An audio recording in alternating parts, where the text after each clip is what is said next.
De um lado, se diz que a esquerda é comunista e vai acabar com o país. Do outro, que a direita quer acabar com os pobres. O que não te contaram é que toda moeda tem 3 lados. Fala, rapaziada, antes de mais nada eu sou a Paula e esse é os 3 lados da moeda, em que eu falo de economia e política de uma forma diversa. Então eu vou trazer um tema junto com várias perspectivas pra gente discutir sobre. E hoje vamos falar de esquerda e direita.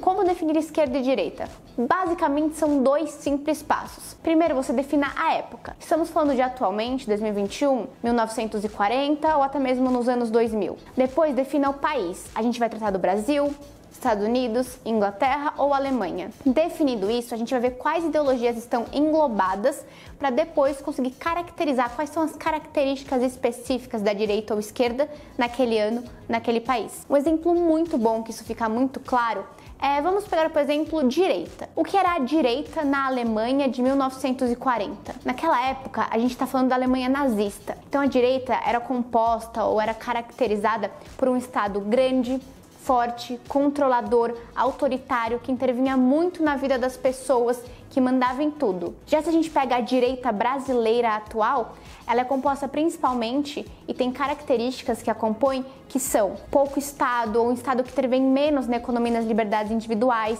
maior livre mercado.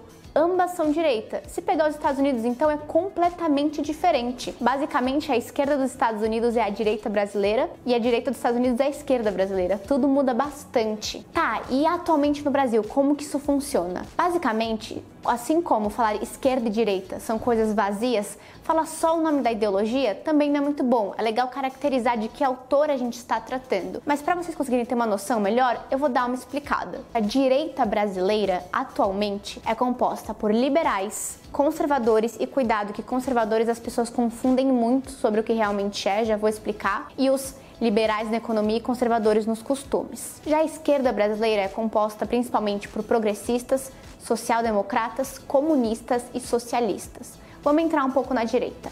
O liberalismo e o conservadorismo são muito parecidos, mas eu vou começar pelo liberal na economia e conservador nos costumes. Eu até tenho vídeos prolongados com mais profundidade sobre isso. Esse termo não faz sentido nenhum, é ridículo e não tem nada a ver nem com liberalismo, nem com conservadorismo. É completamente diferente do liberal conservadorismo europeu, por exemplo. É um termo cunhado, utilizado principalmente por Bolsonaro e bolsonaristas. Mas quando eles falam isso é só para dizer que eles querem menos Estado na economia e que eles são contra o casamento gay, por exemplo. É puro preconceito. Na realidade, o conservadorismo não tem nada disso. Se você pega Scruton, por exemplo, que tem um livro que é Como Ser um Conservador, e vários outros autores, eles ficariam chocados ao falar que isso é ser conservador. O conservador, ele é bem parecido com o liberal. Os dois acreditam que a liberdade econômica é o melhor caminho. Porém, para o liberal, a liberdade é o fim. A gente tem que alcançar a liberdade econômica, individual, de ir e vir. Todos têm que ter oportunidade de ter liberdade. Já para o conservador, a liberdade é o meio. O conservador se preocupa muito com uma sociedade responsável, com passar de geração para geração. Então, ele se preocupa com o meio ambiente.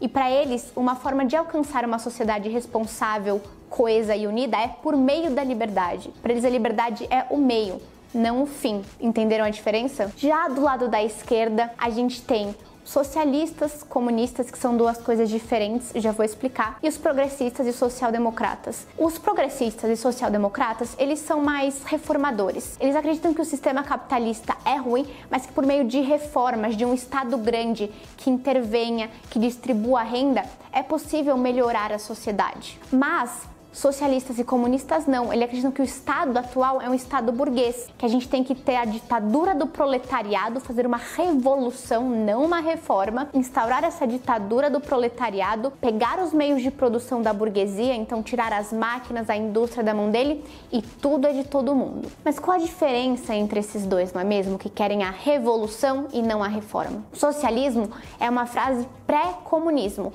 Então, antes do comunismo tem o socialismo, que é um Estado forte, que manda, controla em tudo, que distribui tudo igualmente, inclusive de acordo com Marx, que vai abolir o dinheiro, não terá dinheiro, para então chegar no comunismo, em que o Estado some e não tem Estado. Por isso que é meio contraditório você falar que você é socialista e não é comunista, porque o socialismo precede, vem antes do comunismo. Como vocês podem ver, as ideologias, elas têm características principais, mas ainda assim, se você pega, por exemplo, um liberalismo e fala de Adam Smith, Mises e Hayek, que são 3 autores mais liberais, eles têm ideias diferentes. Então, não se atente a ficar batendo no peito, acho que eu bati no microfone, não se atente a ficar batendo no peito e falando, sou isso, sou aquilo, sem estudar a fundo as características, quais medidas são tomadas ou foram tomadas nos países, quais as reais consequências. E termos principalmente como o neoliberalismo, o neoconservadorismo, toma cuidado, que eles são usados de maneira muito errônea, muito simplista e que acaba distorcendo o termo e todo um estudo que tem por trás dos princípios ideológicos dessas ideologias. É isso aí, rapaziada. Deixa aqui embaixo com qual ideologia ou qual autor você se identifica mais e por quê. Vamos ver quais as diferenças nas respostas do porquê você se identificar mais com uma coisa ou com outra. Envia para os seus amigos para eles entenderem essa diferença e parar de ficar falando baboseira, pelo amor de Deus. É isso aí, rapaziada. Valeu!